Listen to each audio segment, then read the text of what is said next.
সাহিত্য সংস্কৃতি বিকাশ গোষ্ঠী কামৰূপৰ তৃতীয় সাহিত্য বৈঠক আৰু গ্ৰন্থ উন্মোচনী সভা।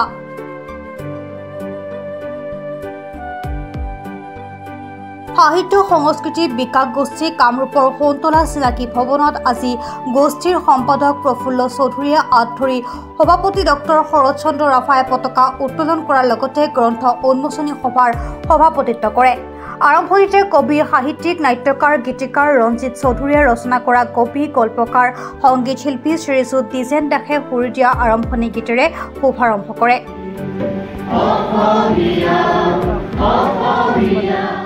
লগতে এই তৃতীয় সাহিত্য বৈঠকত কবি শ্ৰীযুত পবিত্ৰ কুমাৰ দাসৰ ৰচিত অনুভৱৰ তৰাফুল নামৰ কাব্য গ্ৰন্থখনি দক্ষিণ কামৰূপৰ বিশিষ্ট সাহিত্যিক সমাজকৰ্মী প্ৰাক্তন অধ্যক্ষ কৈলাশ নাথ শৰ্মাই উন্মোচন কৰে।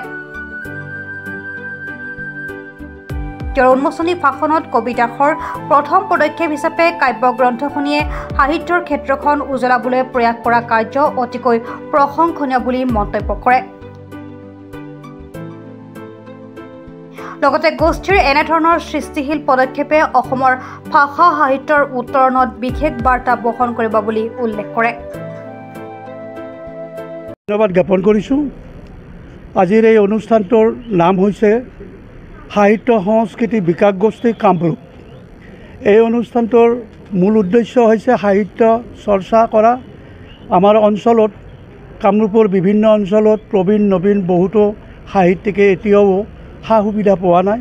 তেওঁলোকক সা সুবিধা দিয়াৰ অৰ্থে আমি এই অনুষ্ঠানটি জন্ম দিছোঁ। এই অনুষ্ঠানটোৰ জন্ম বেছিদিন নহয়, যোৱা ইংৰাজী 2023 চনৰ 13 জানুৱাৰীত আমি এই অনুষ্ঠানটোৰ জন্ম হৈছে। ইয়াৰ পিছত আজি মাত্ৰ 4 মাহে হ'ল। এই সময়ছোৱাৰ ভিতৰত আমি এই বছৰৰ ভিতৰত কেইবাখনো কিতাপ আৰু আলোচনী আমি প্ৰকাশ কৰিবলৈ হাতত লৈছোঁ। আৰু যিসকল আমাৰ এই স্থানীয় লিখকে লিখি আছে কিন্তু তেওঁলোকে প্ৰকাশৰ সুযোগ পোৱা নাই, সেই প্ৰকাশৰ সুযোগ আমি দিম বুলি আমি দৃঢ় প্ৰতিজ্ঞ।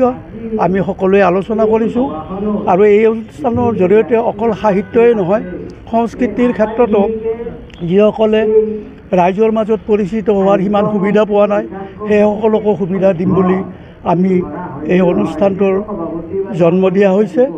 এই অনুষ্ঠানৰ মাধ্যমেদি আমি এটা কথা মনত ৰাখিছোঁ যে এই অনুষ্ঠানটোৰ যিটো মূল গীত, সেই মূল গীতটো ৰঞ্জিত চৌধুৰীয়ে লিখিছে। এই অনুষ্ঠানটোৰ সুৰকাৰ আমাৰ মাজতে আছে, এয়া দ্বিজেন দাস।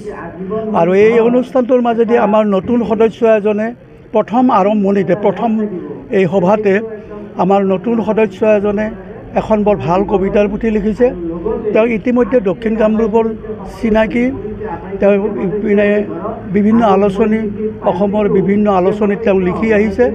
তেওঁৰ পৰা যেতিয়া তেওঁ প্ৰথম কাব্যগ্ৰন্থ আৰু সেই কাব্যগ্ৰন্থখিনি আমি আজি এই অনুষ্ঠানৰ মাজত গ্ৰন্থখন উন্মোচন কৰিছোঁ, তেওঁক উৎসাহ দিছোঁ। হয়, মই আচলতে 1991 চনতে ৰাণী সাহিত্য সভাৰ জড়িত হৈ থাকিলোঁ।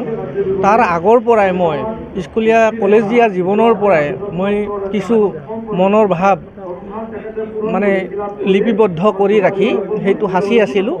আজি সেইখিনি একগোট কৰি অনুভৱৰ তৰাফুল নামেৰে নামাকৰণ কৰি কাব্যগ্ৰন্থ এখনি আজি লিখি উন্মোচনো কৰিলোঁ।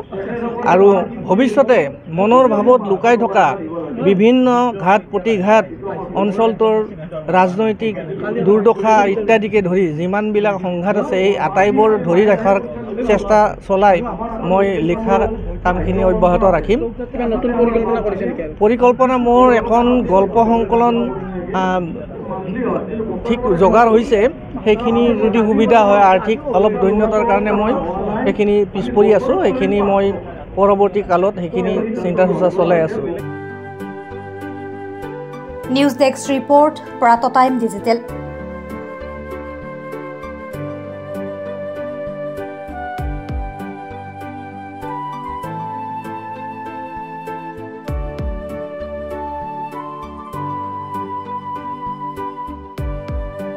ৰঙালী বিহু আৰু ঈদৰ শুভেচ্ছাৰে স্পীচ অটোমোবাইলছে লৈ আহিছে আপোনালোকলৈ বিশেষ offer. Minimum documentation, quick finance, low' down payment with low' ROIৰ সৈতে গ্ৰাহকে লাভ কৰিব 5 লিটাৰকৈ পেট্ৰল ফ্ৰী লগতে ব্লুটুথ হেডফোনছ ফ্ৰী। ন্যূনতম সুতৰ হাৰত আৰু কম ডাউন পে'মেণ্টত আপোনাৰ মন পচন্দৰ বাজাজৰ বাইক ক্ৰয় কৰিবলৈ আহক দক্ষিণ কামৰূপৰ মিৰ্জা শান্তিপুৰস্থিত স্পেচ অটোমোবাইলছ। আমাৰ ঠিকনা স্পেচ অটোমোবাইলছ, নিজেশ্বৰী মন্দিৰ, ইণ্ডিয়ান অইল পেট্ৰল পাম্পৰ ওচৰত। যোগাযোগৰ নম্বৰ 6000086548 আৰু 6003718097 আৰু 7002673905।